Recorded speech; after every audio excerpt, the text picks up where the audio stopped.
Have you noticed an increase in the price of food in the supermarket? Hey, I'm John Harris, and welcome to another Exponential radio session. We're talking about agri-tech and specifically environmental and social sustainability.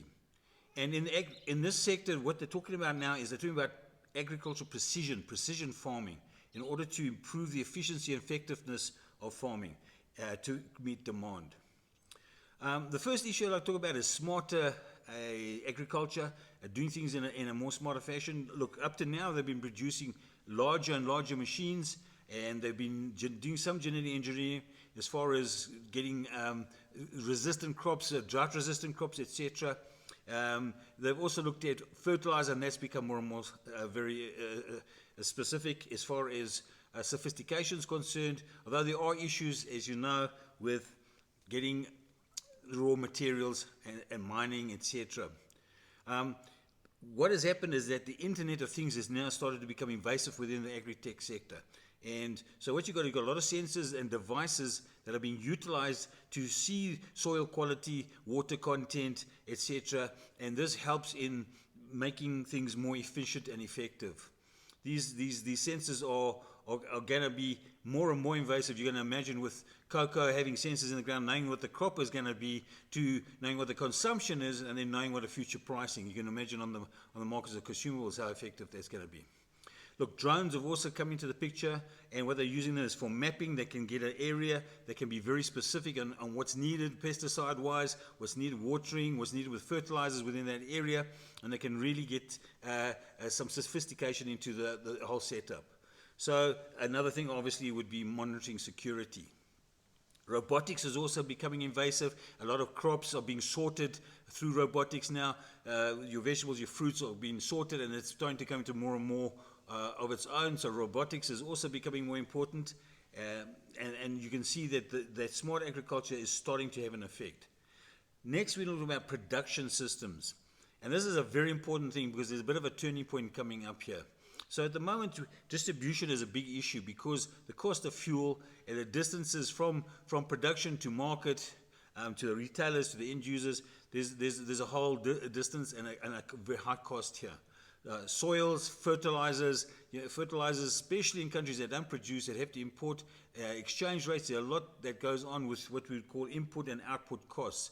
Labor being another one. So there are a lot of input costs and affects the output of production, or what you can actually charge for things.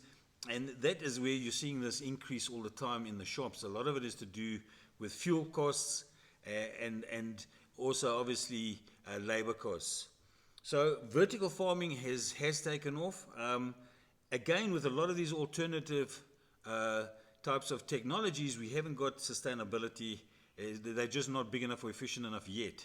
But they are moving in that direction. Singapore is a leader at this. So what they're doing with vertical farming is you will utilize, say, a building, and at the top you'll start with your seeds under lights, under hydroponics, and as the crops were then potted on and come down, you'll have a shop at the bottom, a shop window where your crop is then sold. So there's no distribution cost. So it's very hard and to compete with that as well. There's no drought issue, there's no pests. All of these things are under a controlled environment. Of course, the scale is not there yet. This is the issue at the moment. So this will affect down the line land use, and obviously will be something that will help supposedly, I'm getting out of this rabbit hole, with climate. Okay, so the next thing I want to talk about is some of the challenges that we're going to be involved in, and from farms to food producers to retailers to suppliers, there's this action that's taken from all of these different segments of the chain, and there's a lot of complexity and a lot of time wasting and a lot of red tape. So that's one of the issues, and you can understand that that's not such bad if it's in a village, but it gets bigger if you go from city to rural areas, if you go from country to country, and if you go globally, you can start to see that it becomes bigger and bigger issue. So the demographics is also very, very important, because as people move from area to area, or as agriculture goes into different areas, or food supply chains reach other areas, the tastes of those particular demographics, people have different tastes in different parts of the world. So that is another thing that's got to be taken into consideration. And there's at the moment, there's as we mentioned, the cost has been going up with foods, And at the moment, there's like 870 million people who are undernourished. And that's an issue in and of itself. And when people get hungry, that's what's a lot of it are forced migrations, and that's a big problem.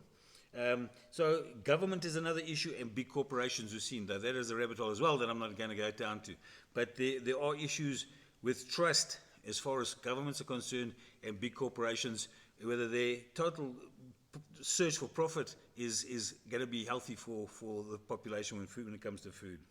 Next point I want to talk about is sustainability, the development of the SDGs, Sustainable Goals, on the United Nations, etc. And they're looking at environmental sustainability, social sustainability, and obviously the economic viability down the line. So we're looking to reduce ecological footprints.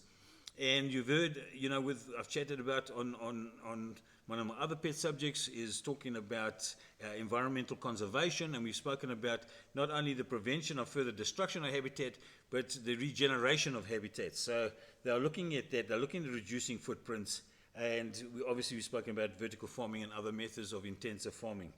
So the use of fresh water, and obviously those sensors is very important, how they monitor the whole usage here. So you're looking at the weather patterns, you're looking at yields, you're looking at biomass per hectare, and automated machinery. A lot of these autonomous machines are coming about. You've got now tractors that actually can be set up to plow an area without a driver. So a lot of this is starting to happen, and that reduces the cost of labor, though we know that there's issues going to come down the line with labor. But that is another subject. The next thing I want to talk about is data control and monitoring. And by 2050, 9 billion people, it's estimated, will be on the planet. 9.5 is where people, including Elon Musk, say there'll be a crash because we've gone down from 5 babies per average around the globe to 2.5, and it'll start to get negative by that time. But in the meantime, you're going to need a 70% increase in food production to feed 9 billion people by 2050. It's a big increase. And so you're looking at the data value chain. When you talk about data control and monitoring, it's that data value chain that you're looking at.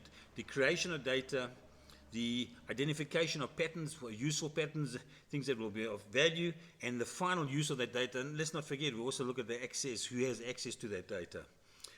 You're looking at hardware and the autonomous usage and the AI usage of hardware, software, AI, as I mentioned, with robotics, yield monitoring, real-time, and food consumption. So you can take it right from the retailer and to the farm, and you can actually check everything along that chain to see how the best to utilize it and how best to adapt to it and how to do change management and so forth. So those are things that are going to be very important going forward. The last thing I'd like to chat about today is the food value chains.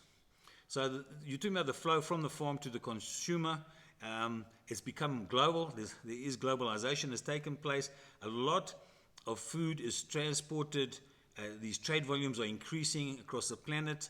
A lot obviously travels by ocean.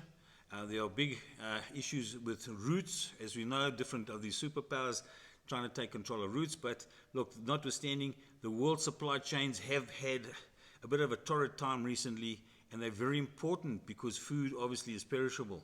So trying to shorten those supply chain, those times is very important, and removing a lot of the barriers is very important. So that distribution and those barriers, obviously costs can be reduced at the same time. And this is something that they're looking at with the utilization of technology, AI, etc. Blockchain is involved, so they're trying to smooth out from producer to consumer, smooth that whole process out. Also, they're obviously going to look at healthier foods, and we've had quite a lot of controversy with GM, etc. foods. A lot of this is going to have to be sort of ironed out over time, and we're going to have to get on top of this. But there is a lot of potential here for things that are exciting to produce better, faster, more effective ways of farming. And the next thing is, hopefully that things will not be used as a lever against general populations, but will just enhance the potential of humanity. Anyway, as usual, you can get hold of us anytime on johnarthurharris.blogspot.com.